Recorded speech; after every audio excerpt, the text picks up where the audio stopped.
Crime Stories with Nancy Grace.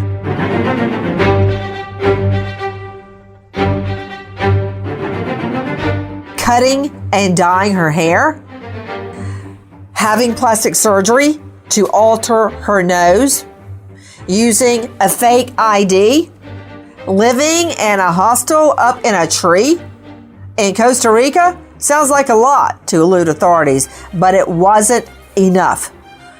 Glam yoga instructor Caitlin Armstrong arrested.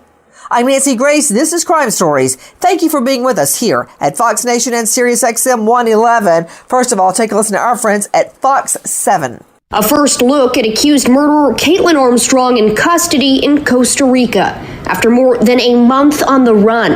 Her long golden hair now shoulder length. And she also dyed her hair to a darker brown color.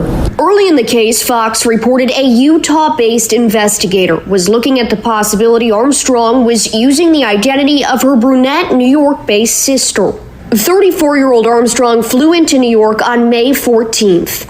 2 days after being questioned about the murder of her romantic rival, professional cyclist Anna Mariah Wilson. Armstrong flew to Costa Rica from New Jersey 4 days after she landed in New York using a fraudulent passport. Around that same time, Fox reported her sister registered for a New York State driver's license. At this time, marshals are not confirming that Armstrong used her sister's identity, only telling Fox 7 Austin. That fraudulent passport was very particular to her as far as physical descriptions that were closely matched. I mean, a total makeover to make herself look more like her sister. I mean, they can say what they want. Should I listen to them or believe my own lying eyes?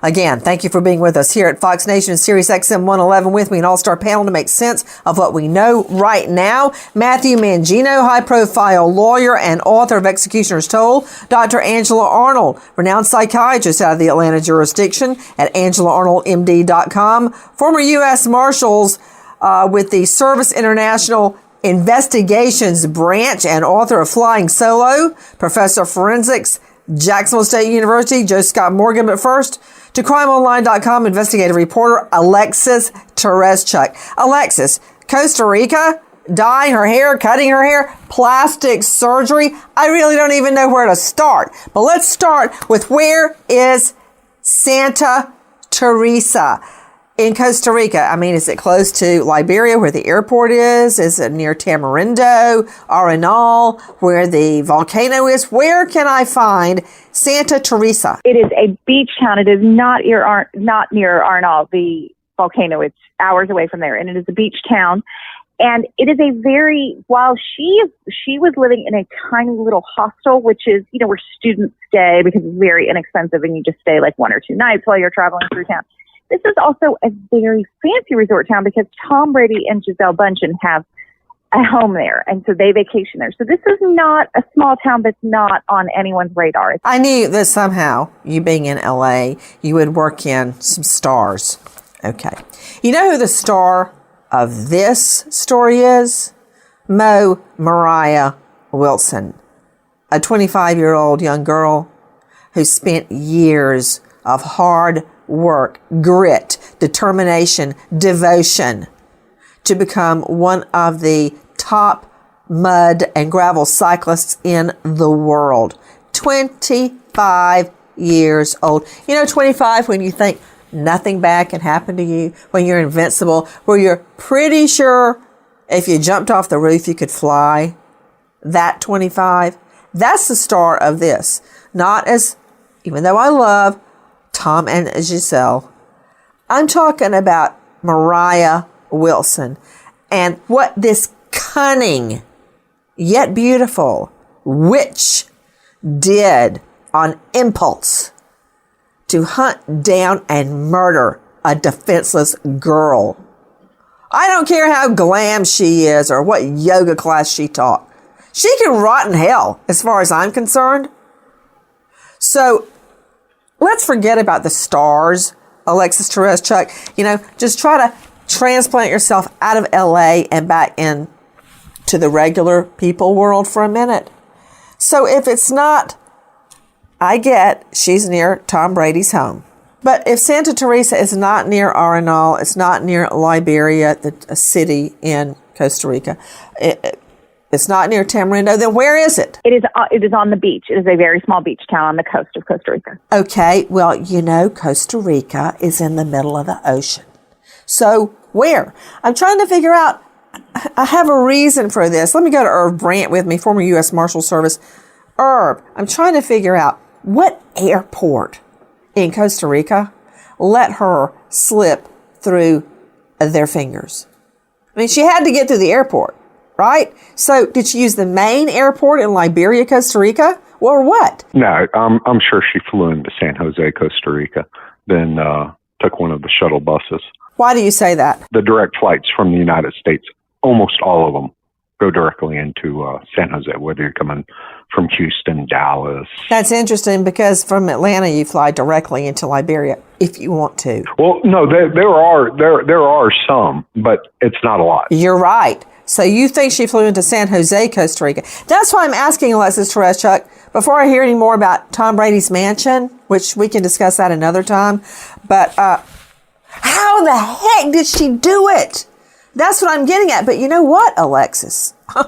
She went to great efforts to change her identification, right? But you said something really interesting to me. You said she was staying in a hostel. Tell me, a lot of people don't know what a hostel is, but that's a great place to hide out. Explain. And this was like a treehouse hostel. It is. So the beach town, the hostel is where usually students stay when they travel around the world. They're very inexpensive. It's not a hotel. You don't have usually a private room or even a private bathroom. You have more like a dormitory style room, and you might have like a locker to put your things in, but you certainly wouldn't have your own room in a hotel. And the hostel will probably have like coffee and, but nothing else. It's not a fancy hotel. They're not going to have room service. And if you're staying in a hostel, I advise you definitely wear flip-flops in the shower.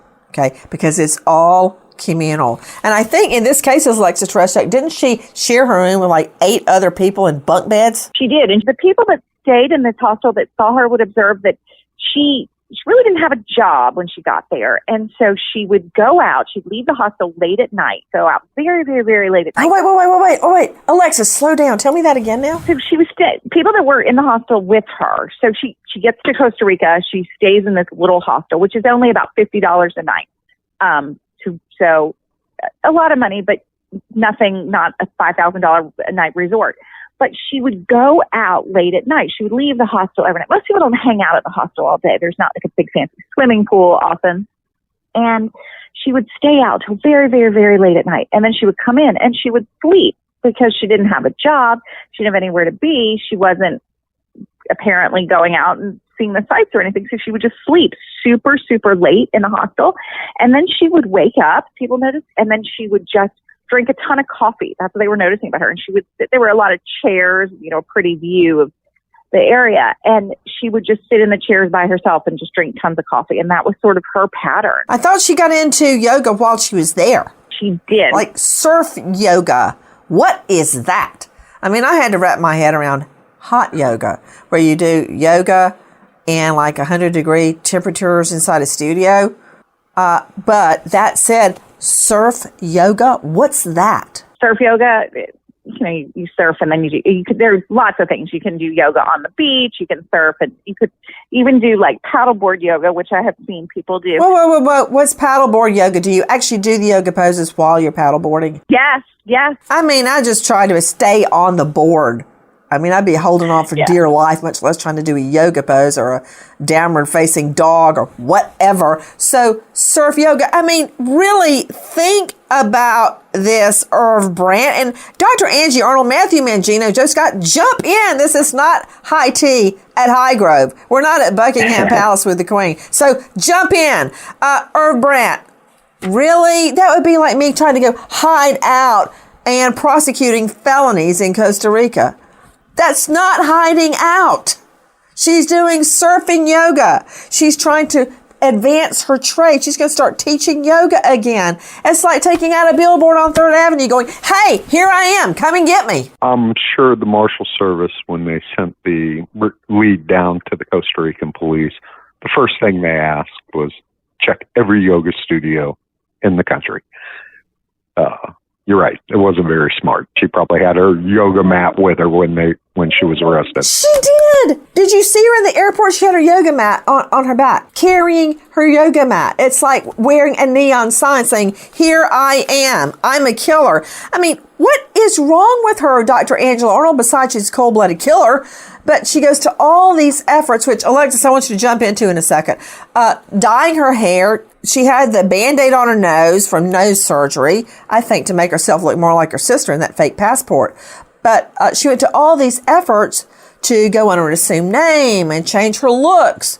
But she was still teaching yoga, still doing yoga classes. So, Nancy, first of all, we call that a very incongruent behavior, okay? The one versus the other. Okay, right there, that didn't make sense. We call that incongruent. Oh, okay, wait. Now that I analyze what you're saying, incongruent means it doesn't fit together. It doesn't mesh. So going through all that effort to change her appearance and then teaching or taking yoga classes to give her away doesn't fit together. Okay, now I had to think that 3 or 4 minutes. So incongruent. And the next thing you were going to say is? People don't change their habits, Nancy. So she performed certain things to get herself out of the country and to hide. And then it appears she sort of forgot about that and went right back into her habits of normal life, assuming that people weren't going to pick up on the fact that she's this big yoga person. So she only changed her appearance and things like that to get out of the country. Then once she was out of the country, she redid her habits, and that was her downfall.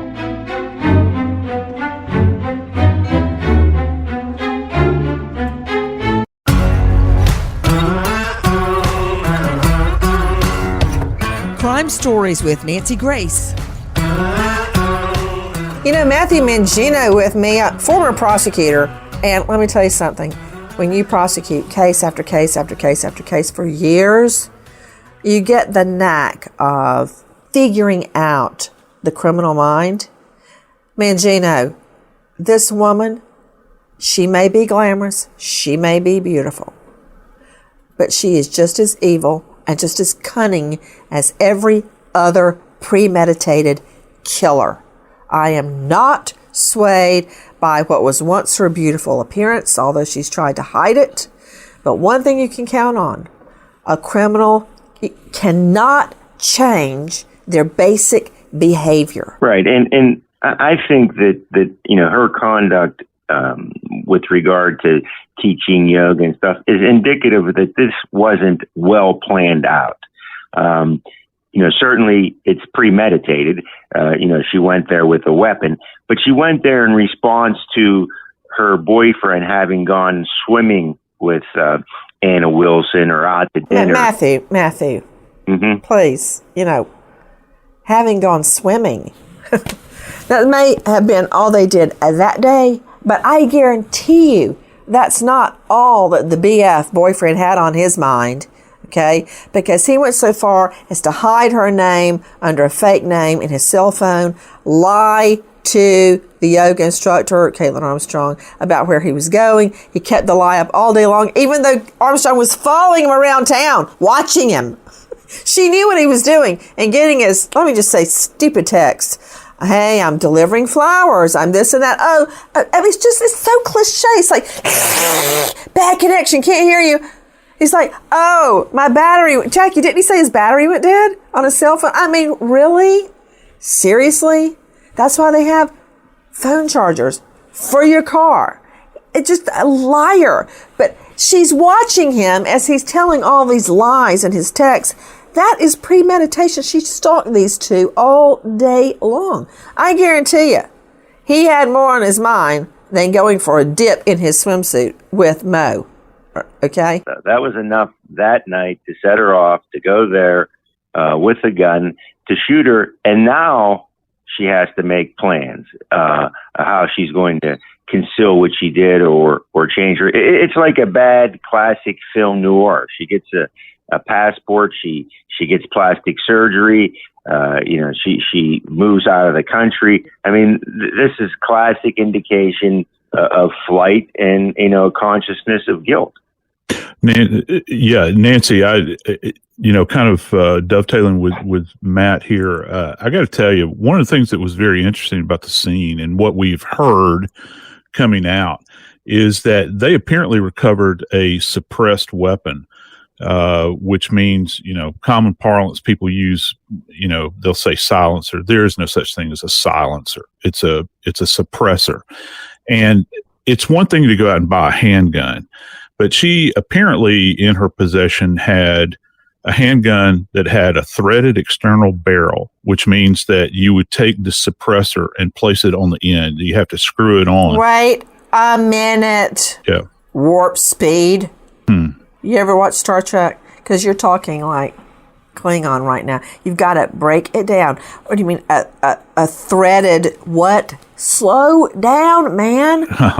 You got a threaded external barrel, which means that there's threads on the outside of the barrel at the tip of it. And the suppressor, which you have to go through all kinds of paperwork to purchase one of these things, has to be screwed on or locked in place on the end of this muzzle.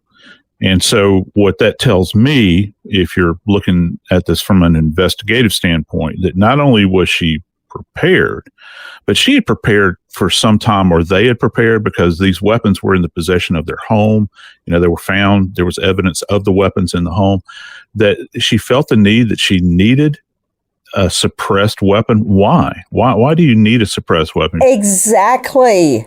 Why? I mean, I'm calling it a silencer because that's the common vernacular to describe it. When you say it's not a silencer, you're right. It still makes a sound, but nothing compared to what it would make if you did not have, as you say, a suppressor on it. I'm just curious, where did they find the suppressor still attached to the gun? Or did they find the gun with the threading on it minus the suppressor? That's a great question, because they haven't really released a lot. There was like Jackie, a little... Whoa. Jackie's shaking her head. What? They have not released any information on that. They did find the gun alone at the home. Yeah. So no suppressor, no silencer that we know of yet. So why are you saying that, to your knowledge, the gun was tricked out to facilitate a silencer? Yeah. That's precisely what I'm saying. And they had alluded to this in one of their previous reports. How do you know that, Joe Scott? How do I know what? That the gun was tricked out for a silencer. Hello? How do you know that? They stated in earlier reports that a suppressed weapon was at her disposal. You're right. They sure did, Joe Scott. You're right. You just don't go out and buy a so-called, if you want to call it a silencer, and screw it onto a weapon. That's not how this works. You have to have a weapon that will actually marry up with a suppressor. I don't want to go too deep into it, but it's like when people trick out a car. You could trick out a gun. You can saw off the barrel. I mean, you can make a sawed-off shotgun. You can just all kind of things you can do to a gun. But in very simply put, Joe Scott Morgan, how would you trick a gun to facilitate a silencer? Just so that folks understand, you don't need to do this at home, even though there are people that have that expertise that are out there. You can purchase these directly. You can purchase the external threaded weapon from a gun store. They're out there. You can just walk down the aisle and see them. And in a separate case, they will have these suppressors that are there. And so you purchase that separately. And from the Fed's perspective, there's a separate route you have to go when you're purchasing one of these suppressors. It's like a huge paper trail that will lead back to whoever purchased this thing, and that she had access to it. At least that's what the media has been saying. Is kind of interesting to me. Why would this yoga instructor need a suppressed silencer weapon? Guys, you're hearing Joe Scott Morgan, professor of forensics, Jacksonville State University, and author of Blood Beneath My Feet on Amazon. Guys, take a listen now to our friends at Fox 7. How did they track her down? Listen. The murder happened May 11th. Fast forward to this week. Authorities are now confident that Armstrong is in Costa Rica and had used someone else's passport to get there. And because of that immigration violation, Costa Rican law enforcement got on board, helping with surveillance, tracking the former yoga teacher from the plane to a bus to the town of Santa Teresa on the country's northern peninsula. We knew she was going to be associated with some type of yoga studio. When those foreign officials arrived at that yoga studio, they did find a handwritten login that was the same alias that she was going by when she traveled to Costa Rica. So once they developed that pattern, it really opened up things and really quickly closed in. Tracking her to a local hostel. She cut her hair, she dyed her hair. She claimed she had some type of injury from a surfboard. Where she was finally taken into custody on Wednesday. Claiming she had an injury from a surfboard. Alexis Tereshchuk, describe the Band-Aid that Caitlin Armstrong had over her nose. It was like a bandage that would go across your nose as if you had a broken nose, right? So it would kind of hold your nose together on your face. And she also had 2 black eyes. They said they were bruising under the eyes. Exactly. Black eye. And isn't that normal, Dr. Angela? The Band-Aid, is, to my understanding, is up along the bridge of the nose, shortly beneath the eyebrow level, not toward the tip of your nose. And then you get bruising under the eyes because blood from the surgery on the nose disseminates. It pools in your sinuses. Yes, exactly. Could you explain that briefly? Joe Scott, I'm using the word briefly with Dr. Angela. Let's see if she can do it. Go ahead. So they've broken her nose to redo her nose to make it look different. And there's going to be bleeding in that process. And the blood has to go somewhere, and the outward expression of that blood is the bruising under the eyelids, under the eyes. But the blood has pooled in her nasal sinuses, and as that and the blood will go away, the bruising will go away, but that's how it happens. Guys, take a listen to our friends at Fox 7. This is Shannon Ryan. Armstrong used a passport. Now, the real identity of the person who had that passport, we're told, was somebody who closely physically resembled her. She continued using that alias well in Costa Rica, taking a bus, going to yoga studios. This enabled authorities to establish a paper trail and eventually close in on her. After hiding out for more than a month, law enforcement found fugitive Caitlin Armstrong in a hostel on Costa Rica's Santa Teresa beach, trying to build a new life. She was getting really ready to establish that next part of her career. Armstrong, a yoga instructor, wanted for murdering her romantic rival, professional cyclist Anna Mariah Wilson, in a fit of jealous rage, went to yoga studios on the island, signing in by hand at least one studio, using the same alias she used to travel to the country. This, U.S. Marshals say, was key. Once they developed that pattern, it really opened up things. So to Irv Brandt, a former U.S. Marshal Service in the International Investigations Branch, I'm hung up on the theory of extradition here. When you bring somebody from wherever they are back to where they're going to be tried, in this case in Texas, because Costa Rica abolished the death penalty. And very often we see countries that don't have a death penalty refuse to extradite somebody back to the U.S. unless we waive the death penalty. That's correct, Nancy. The extradition treaty, the U.S. government would have to give assurances that they wouldn't seek the death penalty in a formal extradition.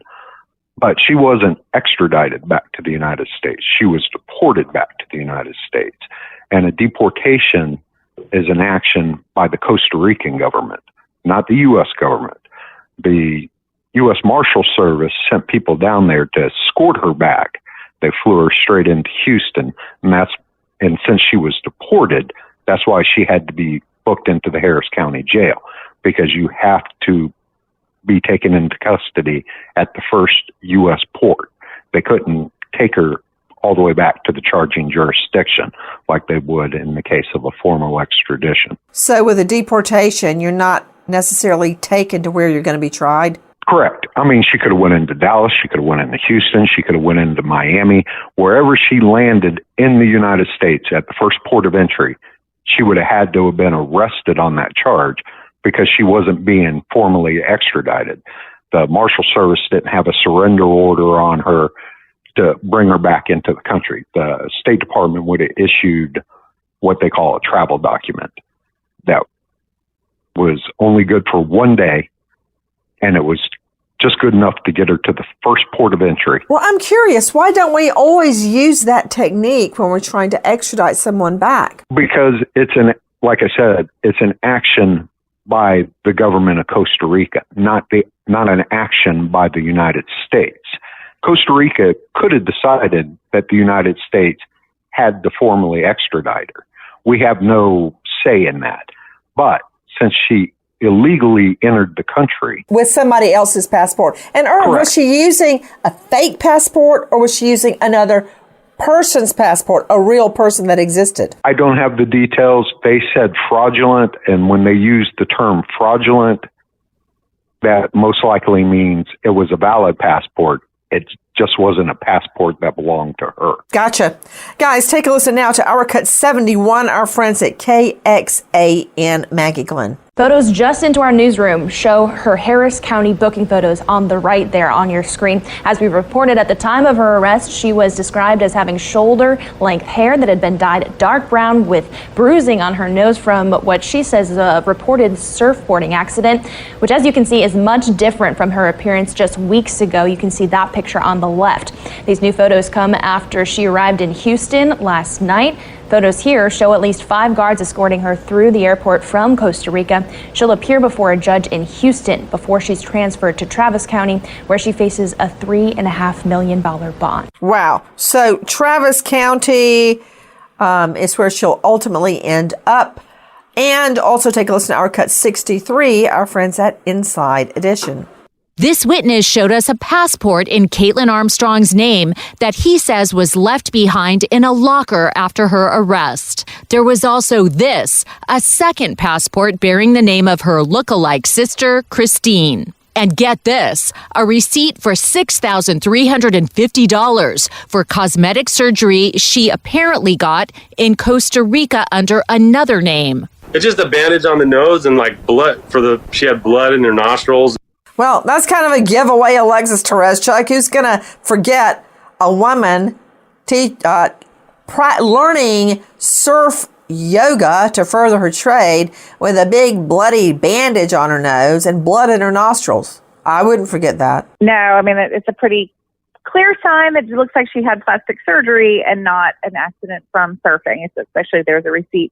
And then, what this man who is speaking said, they also found 2 passports in her locker. They found her own passport, and they found the passport of her sister. Now, while the authorities haven't said who the passport belonged to, the person running the hostel has said that in her locker was her sister's passport. So that may be, and her sister, the image that they showed of her sister's passport, her sister has brown hair, and the new mug shots of Caitlin show that her nose, before it was sort of a pointier upturned nose, and now it's a much slimmer nose with a rounded tip. So, and the receipt for $6,350 for plastic surgery.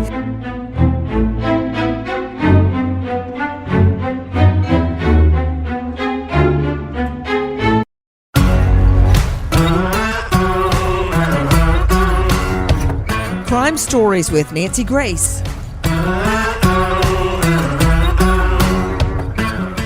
This took a lot of cunning, Matthew Mangino. She's using Sister Christine, if you are to believe the employee at the hostel, her sister Christine's passport. She also has her own passport with her, and she gets plastic surgery under yet another name.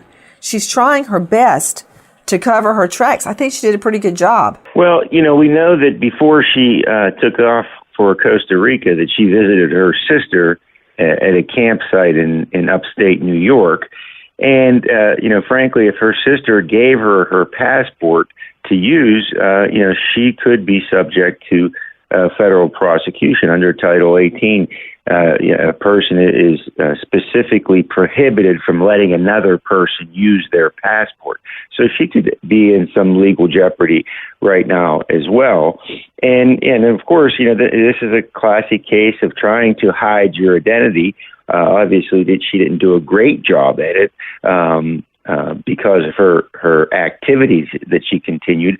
But she was doing her best to try to flee from authorities and change her identity. Man, she really did. And that's not all. Take a listen to our cut 65, our friends at KPRC2. Investigators say the day after Armstrong was questioned in the murder case, she sold her car. That was May 13th and received a $12,000 check.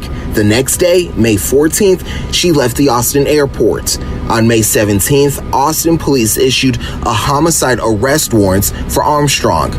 May 18th, investigators spoke with sources who said Armstrong was taken to a New Jersey International Airport. On May 25th, officials obtained an unlawful flight to avoid prosecution arrest warrants on Armstrong. The U.S. Marshal said raising Armstrong's investigation to, quote, major case status early in this investigation, which likely played a key role in her capture after a 43-day run.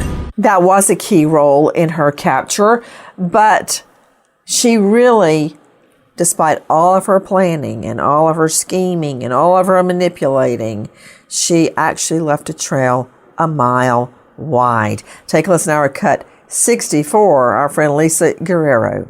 U.S. Marshals say Armstrong was trying to build a new life in the remote beach town. It looks that, she retreated back to her, her hobby, her career, being in the yoga practice. We believe that she was trying to learn some type of new yoga, possibly to instruct. Up these stairs here is the yoga deck where they do yoga here. What kinds of things did she do to her appearance? She cropped her hair about shoulder length and she dyed it dark brown. Back to the yoga. Sometimes it's hard to teach an old dog a new trick. And here she went right back to her usual practices. What else do we know? Take a listen now to our cut 62 Inside Edition. It's the end of the line for Caitlin Armstrong. Even from behind, the fugitive yoga instructor looks despondent after her apprehension in Costa Rica. This is the laid-back spot where Armstrong was staying when she was busted, Don John's Surf and Yoga Lodge. It's in the town of Santa Teresa, population just 3,000. Giselle Bundchen and Tom Brady are often spotted nearby. Inside Edition was shown the room Armstrong lived in. She was at that bed there. It's on the bottom, the red one at the corner.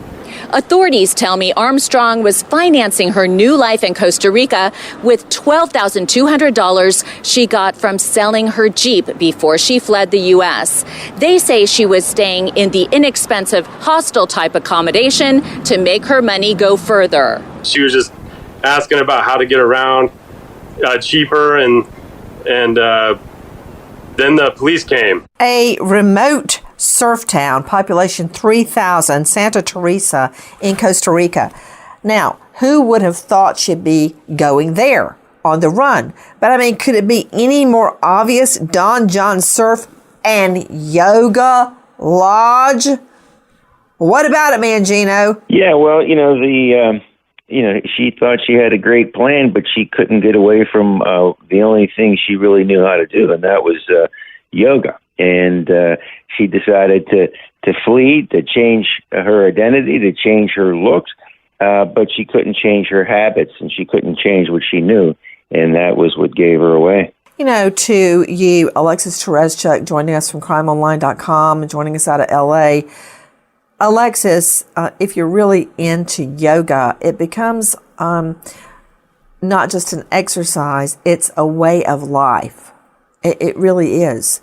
And she could not change that. Well, and she also really, I don't know if she speaks Spanish or not, but there's really not, there are not a lot of jobs that you could probably get as a foreigner coming into a new country. She probably, if she doesn't speak Spanish, she couldn't wait tables. She, it really limits what she could do.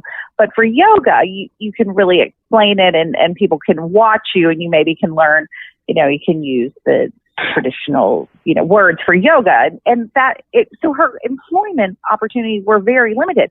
I don't know if she sold her Jeep for $12,000, but she spent over $6,000 on plastic surgery.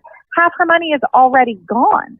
And then how did she pay for these flights? Like she probably picked the only job that she could have done to also fly under the radar. That's not going to be working for, a big corporation that's paying her money and taking taxes out and submitting it to the government. Well, also, it's $12,000 that we knew of. We don't know how much else she took with her. One thing I don't want to lose sight of, Irv Brandt, which is so easy to do in a case where you're on a manhunt, is lose sight of Mariah Wilson. This case is really about her. Nancy, that's correct. I mean, you get caught up in all the other things, but you got to remember, first and foremost, who you're working for. And you're working for the victims and the victim's family. And that's always got to stay in the front of your mind. I just keep having Mariah Mo Wilson's image in front of me, and the one that really sticks with me is of her kind of looking up at the camera. She's got mud on her face because she's been mud and gravel biking. She's got this big smile. She's loving life. All that ended on an evil impulse by Caitlin Armstrong, who tracked Mariah down like a dog and shot her dead multiple times. We wait as justice unfolds. Nancy Grace, Crime Story, signing off. Goodbye, friend.